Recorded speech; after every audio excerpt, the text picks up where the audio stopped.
Gentleman from Kentucky is recognized for 2 minutes. I thank the gentleman from Oklahoma. The very words expressed by those opposed to this committee demonstrate the dire need for this committee. We've gone 4 years without oversight.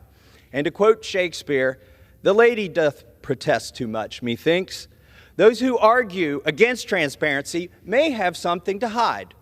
So I listened very closely when I heard the former chairman of the Intelligence Committee give the reason that maybe we shouldn't ask for this information from the intelligence community. He said the intelligence community, after this committee, may be reluctant to share information with Congress, that Congress needs to craft legislation.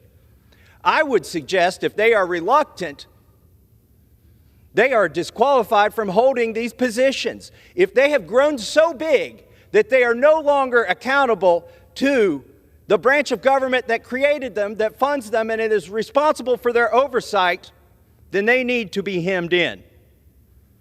I implore my colleagues on the other side of the aisle to populate this committee with serious Democrats.